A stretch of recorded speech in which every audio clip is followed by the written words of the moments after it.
Good afternoon, everybody. So now we've gotten through our structure project and we've been introduced to using our tools, working with our X-Acto knife. That structure project was all about division of the space and cutting shapes, which basically left you with lines. So hopefully we got some practice at cutting straight, accurate lines and learning how to use our rubber cement and place those down onto as we build our compositions. So as you know, we're starting our second project, which involves pattern. Now, patterns, obviously we've designed a module that is going to be a little more complex than just our simple structure problem. We're dividing a space with lines. So hopefully you've had some time. I introduced this last week and you've had time to start playing around and developing your ideas for the module. Now, just to go over again, this pattern is a repeated module. That's one irreducible module that you will design, and then you will repeat that basically over a grid pattern. So I've come up with some little thumbnail ideas, some of them pretty simple. A module does not need to be complex to be effective. Please don't get too crazy. The difference about this project from our structure project is that each module, each little part of that is a separate part of that module, and you oftentimes can get rather complex and come up with a lot of little elements to create that module. So try to stay on the simple side. As Leonardo da Vinci said, simplicity is the ultimate sophistication. So anyhow, I've come up with some little ideas here. Very geometric, some of them very simple, some of them playing around with some more organic curvilinear lines and such. While you're designing these, you want to think about how you're going to build them. Again, how am I going to cut this apart, all these little pieces that you need to replicate a number of times across your 8 by 8 inch surface. So you got to kind of think about things as you're working along and designing your actual module to begin with. One of the best pieces of advice that I got from one of my instructors back in the day was, the greatest idea in the world is the worst idea in the world if you can't get it finished by deadline. So those are things to consider. I want to show you today a little demonstration of some techniques that we use and tricks that we use to kind of make this whole process as efficient as possible. Again, since we're creating so many little parts that we've got to repeat over and over again, you want to kind of work out a little assembly line, if you can, a little process to where you can, create as many parts as quickly as possible and then assemble them again ultimately onto another sheet. So I'm going to start with showing you a technique that we call mortising. Essentially, I'm cutting out a shape out of two pieces of paper. You'll have two different, and of course they're varying values, so there'll be a contrast, but you'll stack those two together. I like to use a stapler and staple it together into one piece there. And then you'll get your ruler and your very, very sharp X-Acto knife. Again, always use your metal edged ruler on this. I've had some students use plastic rulers, and what will happen is your X-Acto knife will cut in to the edge of your ruler and destroy the edge of your plastic ruler, as well as kind of throw your cut off. So be very, very careful. Now keep in mind you're cutting through two sheets of paper, and this paper that we work with is a little thicker than just your everyday printer paper, let's say. So you want to very accurately, and maybe while that ruler's down, and take two passes very carefully. Turn.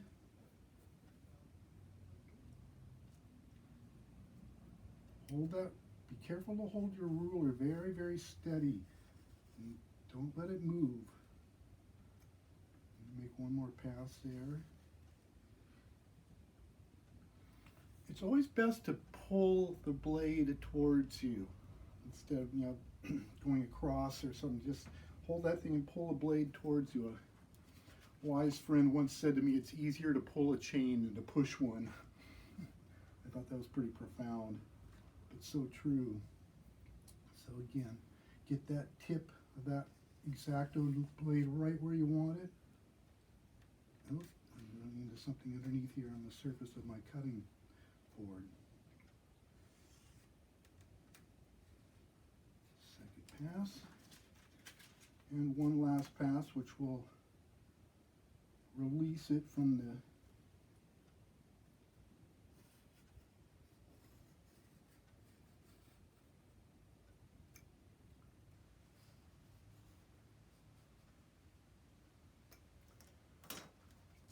So at that point, you've cut this window out, and what you would normally do is, of course, take your, I'm going to go ahead and just cut off that little part that's got the staples on it, since I don't need this staple together any longer.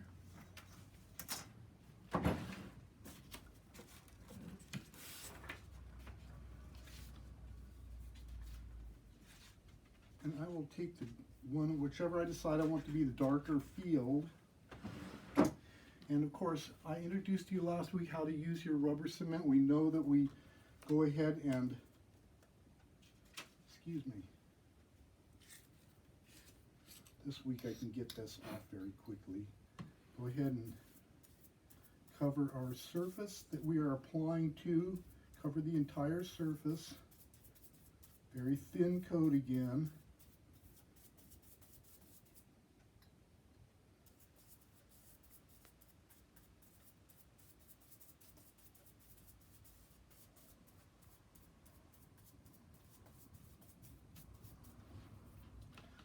That dry for just a moment while I coat the surface that I'm going to place it down on.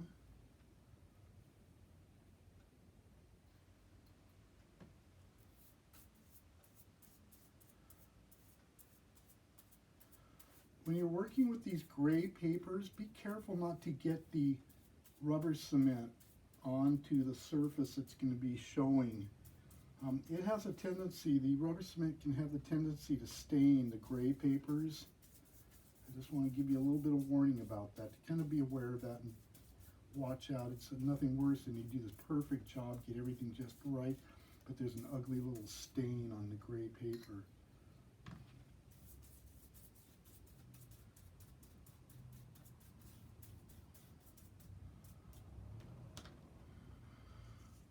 I'm going to show you another little product here in a moment that I can see I got a little bit under there as well. Another product that you can, speeds up this process a lot other than working with the rubber cement, if you so choose. Just wait till it's not shiny anymore, then it's dry. Go ahead and do your dry mount. Place that in place.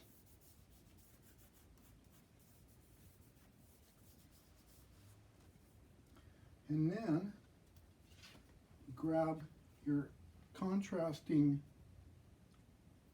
shape, make sure that it fits correctly.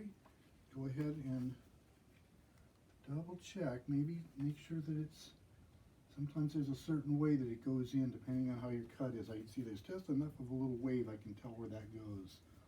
Get rid of that little blob of rubber cement. And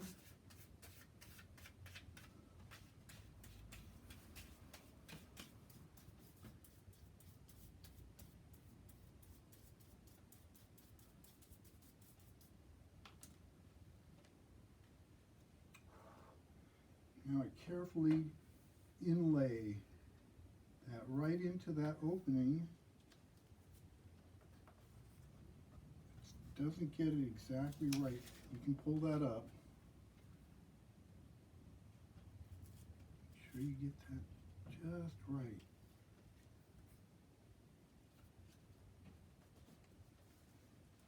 And now you've got what's called a nice, it's a mortise. So now that whole surface is flat.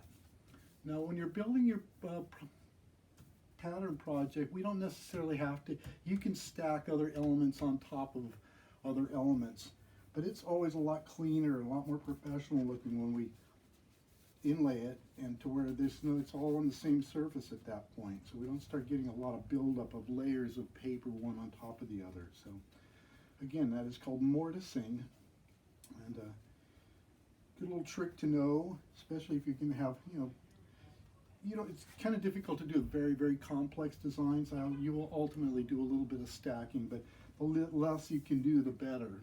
So that's the first step I want to show you. Now, I'm going to put away my rubber cement because I'm going to show you another method that I use for adhesive and sticking things down to the surface. Excuse me. So, for ease of demonstration this evening, I picked this little design right here in the middle, which is going to consist of 3 different values: black, white, and a gray square in the center. So, once you've decided how you're going to do that, I'm going to go ahead and lay out my entire 8 by 8 inch sheet. Can you see that, Chris? So go ahead and do a very accurate layout of how you're going to start building on top of that. If you're using your rubber cement, you'll go ahead and cover that with a very, very thin layer of rubber cement so you can see your design through it. And that's what you'll start building on top of. Working within this 8 by 8 format, as far as dividing the space across, you can get a good representation of repetition of spaces. I didn't want to have just 4. Of course, you could do 2-inch squares 4 times across and 4 times down, but I thought I'd get a little more, I wanted more repetition, so I did my math, which I'm not very good at, but I came out with 1 inch and 9/16.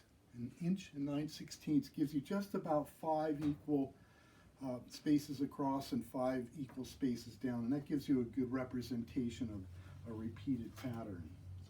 So make note of that little number for this particular project. So once I've done that, I put down my adhesive, which I'm not doing on this one because I'm going to show you about using this product called Super 77, which is really sticky. It's an aerosol adhesive. Again, I'm going to be working with 3 different colors. I didn't have any black and white or black and gray, so I'll be substituting these 3 values. And just as I did with the other mortising project, a little demonstration, I'm going to go ahead and staple these together. I don't want things moving around as I'm working.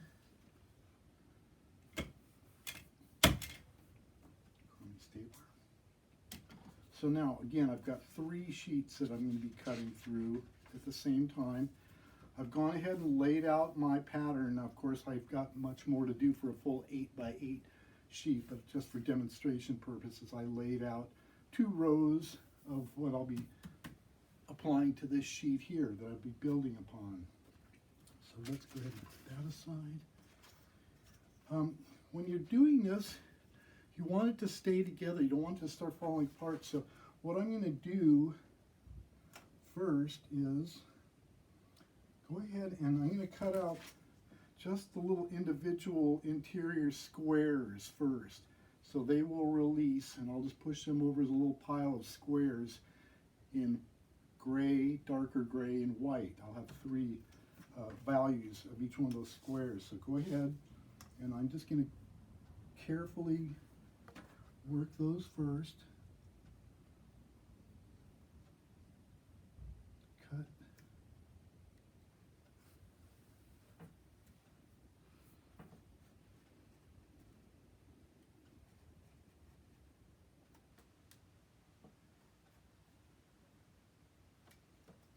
Okay.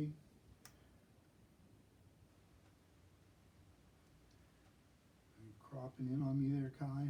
Mm-hmm. Again, remember you're cutting through 3 sheets of paper, so you may want to carefully take a couple passes across each cut. Careful to go straight.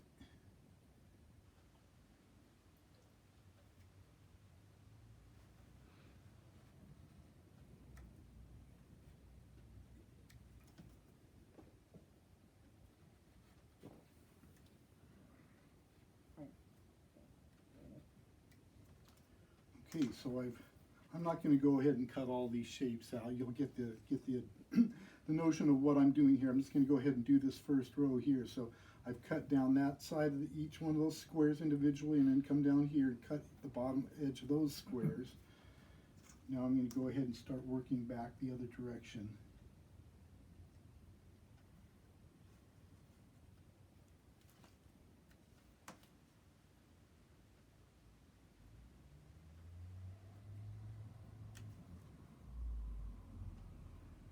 You should have all received a nice brand new X-Acto knife, and make sure to always cut on your self-healing mat. It keeps your blade a lot sharper, a lot longer. So when I'm making these cuts now, I'm going to be totally releasing these little square shapes once I get through all of them from the main sheet that I'm cutting on.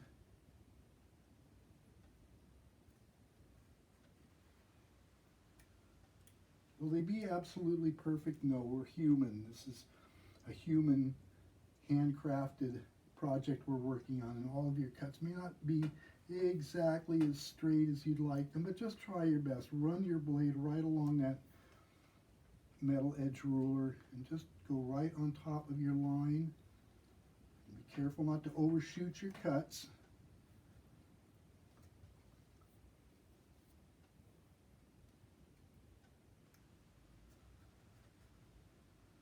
So as I was saying, you want to kind of create a little production line of these little shapes, so that once you get to building it, you'll just have all those little shapes, and you just kind of get in the groove of the whole project and move along and build them as you go.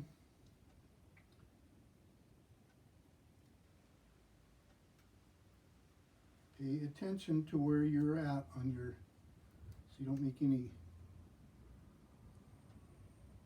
cuts by mistake and cut the wrong shape that you didn't want to cut. So just keep an eye on where you're working. So at this point, I should have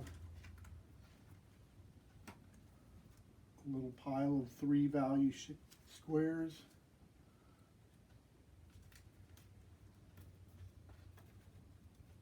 Oh, didn't quite get that one loose.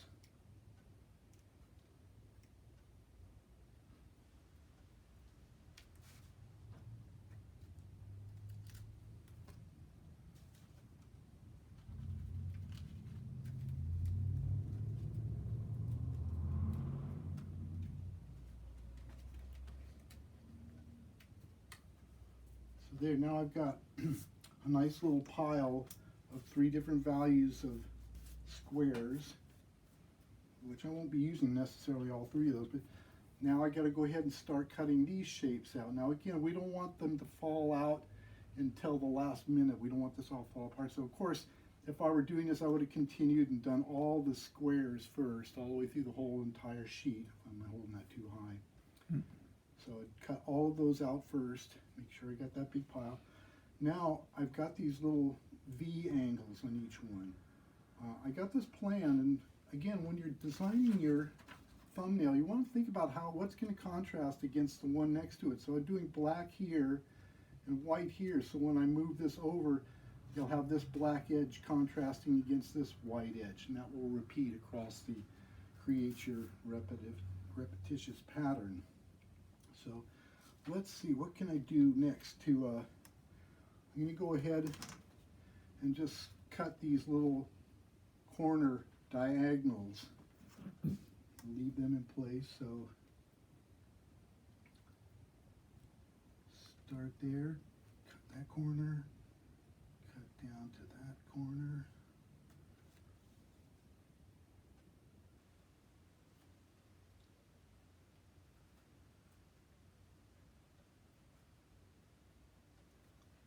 Be patient with yourself, take your time, don't get in a hurry.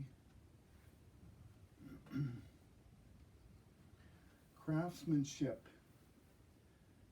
You've already heard me talking about it, and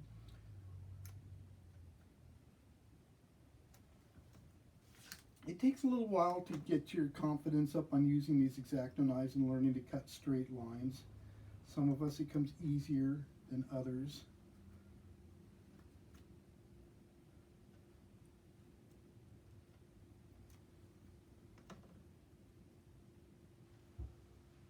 Just be patient.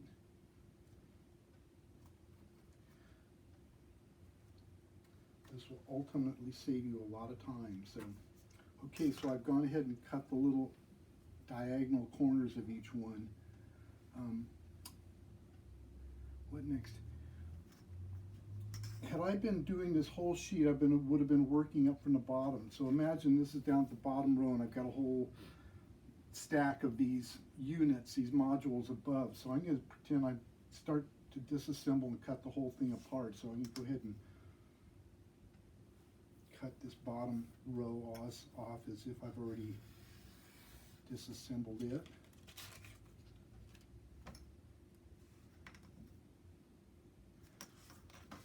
And what I will have done at this point is go ahead, again, keep it stapled together.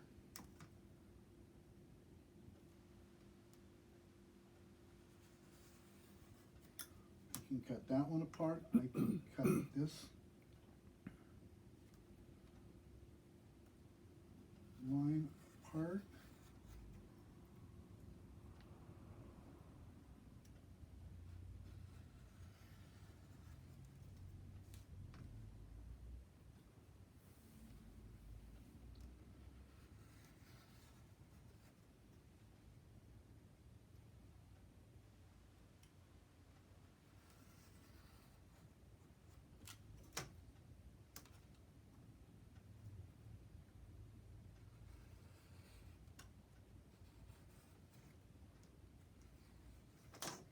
Okay, as you can see, they're still all joined together, but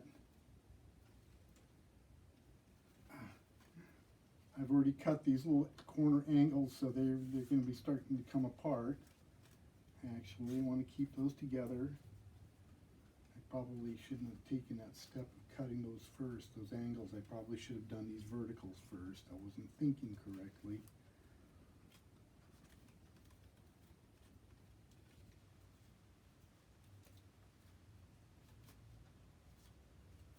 I'm just going to have to carefully cut these apart.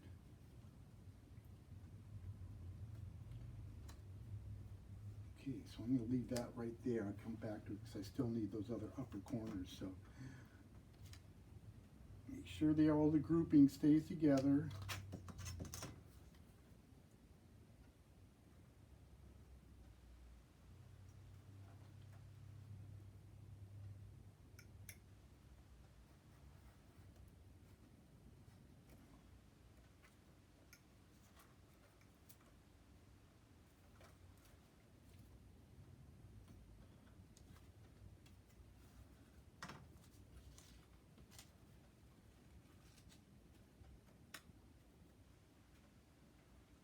They're just lined up perfectly.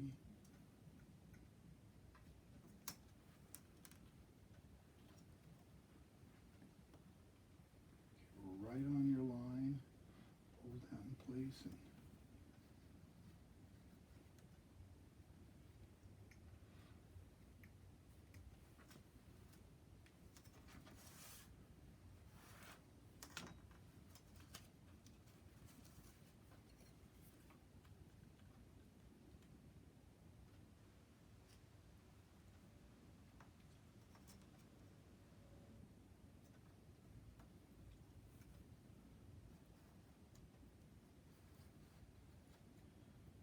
notice sometimes I take my little finger over here to hold that down so it doesn't move while I cut that away from the other sheet underneath my ruler.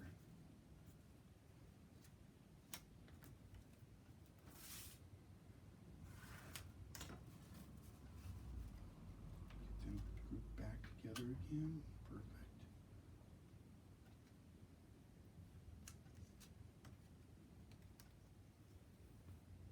Get on my mark.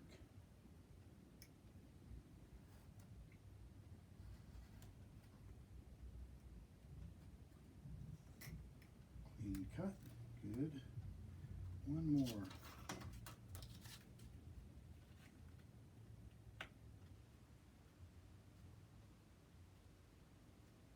Okay, had I thought about this a little more before I cut all these little angles first,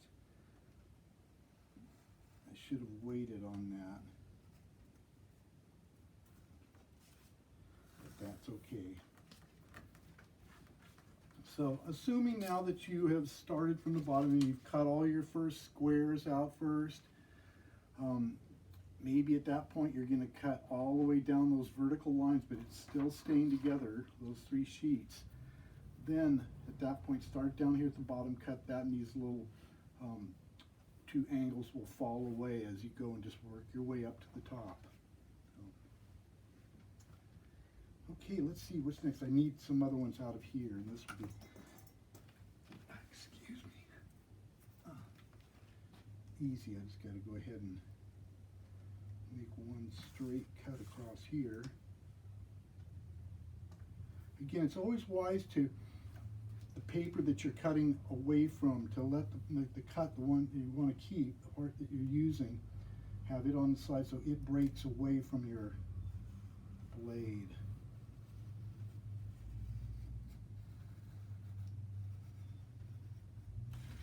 There, so it wasn't that easy. Now I've got this whole collection. So this is one corner of it. This one here is this corner, and this pile here is that corner, and a little square. So I've got all 3 components of my module. Now, let me introduce to you the deadly 3M Super 77. I say deadly because this is really sticky stuff. They carry this at almost any hardware store, as well as the student store on campus as well, in smaller cans. But number one, it's a lot more permanent than the rubber cement, and you don't have to use 2 different surfaces. You just use 1 coat. But it is very sticky. It's rather messy. I keep a trash can handy that I can kind of use, and I've got these. Let me see, how am I doing that? That's the dark one I'm up to the top. So now I'm going to start building. Now if you're working with the rubber cement, again, you've gone ahead and laid out your whole design on a sheet of paper that you're going to be building on top. So you've covered that with rubber cement already. This obviously alleviates the problem of me having to use the rubber cement. So I use these nice long tweezers. I can hold it away from me. Just give it a little spray on there. And now I'm going to start building. Very carefully lay that in place.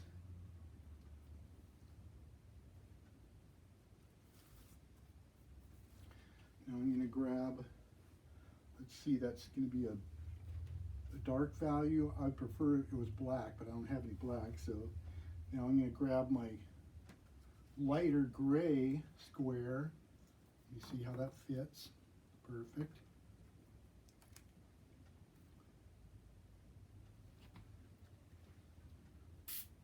Just a light coat. It doesn't take much, but again, very, very sticky stuff, so try not to get it sprayed on yourself.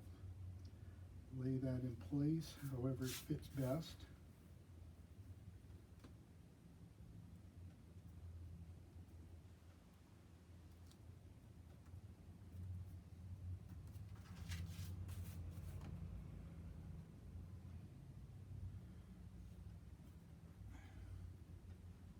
Check for accuracy. Good.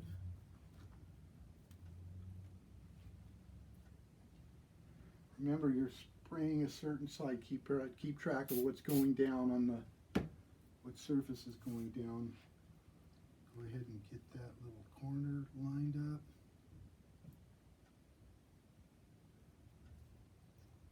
Get it lined up with your lines perfectly, and okay.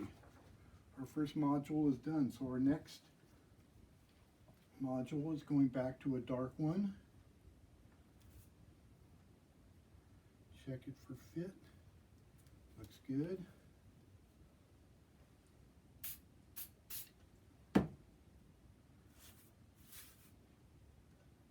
carefully go ahead and lay that in place.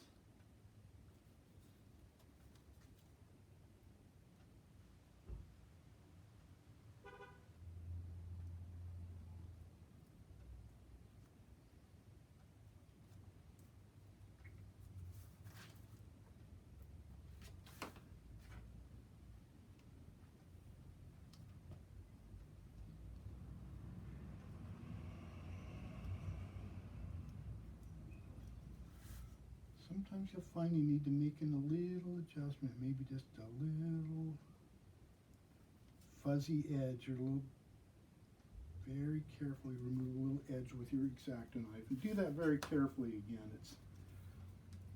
So now we're going to go ahead and put in the next square. Make sure that fits correctly. That one isn't quite perfect.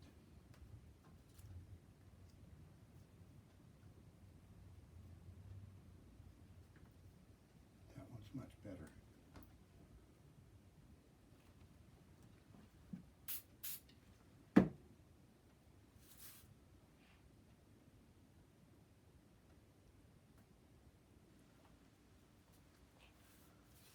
Down. Now I'm ready for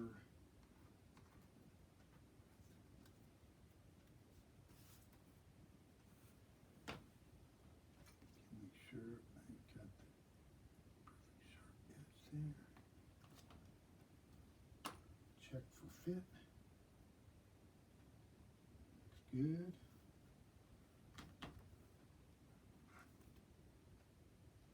So again, if you choose not to work with the 77, again, I find it a little bit of a time saver. Obviously, you don't have to wait for stuff to glue, but it's rather toxic, let me warn you.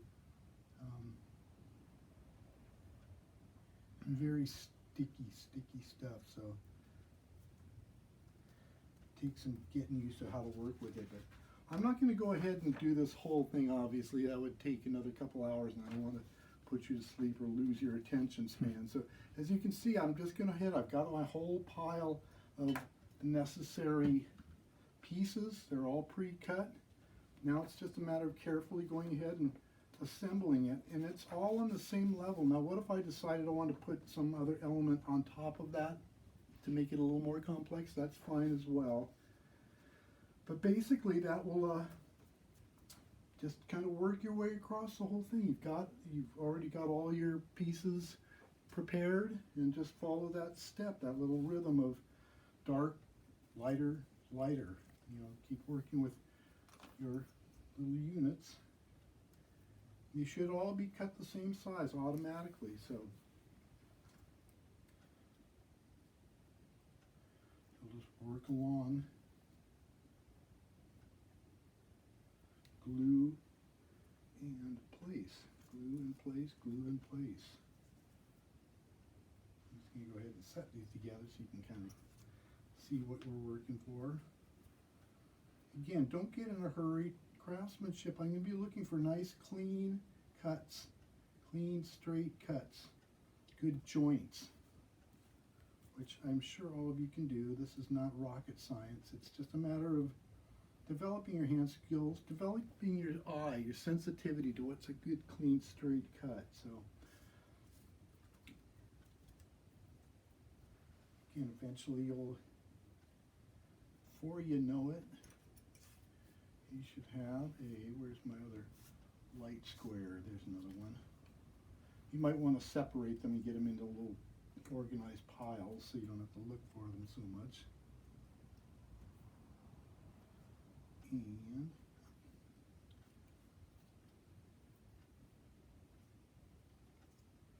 so I know I've said it a couple times already, but if you're working with the rubber cement, this will all be covered already, and then each one of those pieces, as you lay them down, need their own coat.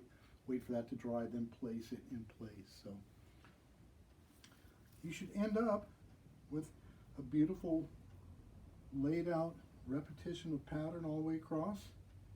Again, it does not need to be complex to be attractive, or even, you know, complexity has its place, of course, but at the same time, it doesn't have to. You want to kind of think about what you're going to need, how the process you're going to build this is, and what's it going to take, what steps am I going to do first. So try to make this as easy as you can on yourself. So with that, I think I've covered everything. Some other tools that you might want to consider picking up if you're going to be doing these, some drawing triangles are good for laying these things out nice and keep things square as you're designing your piece that you want to build on top of. Of course, you're always going to be using your metal ruler, which we distributed to you with your kit. So, and again, you might be wise for you to pick up an extra pack of number 11 blades for your X-Acto knives, because they do tend to go dull rather quick. And if you use the Super 77, try to get something that you can, hold it away from your hand so you don't get. Another thing that I'll do is lay down a sheet of paper on the trash can and just spray them up and other things. But again, it's a very good time saver as well as being a lot more permanent. Rubber cement over time will lose its adhesive qualities and things can start falling apart, but that won't happen for a couple of years. So with that, I'm going to go ahead and say so long for now, and I'll see you back in class.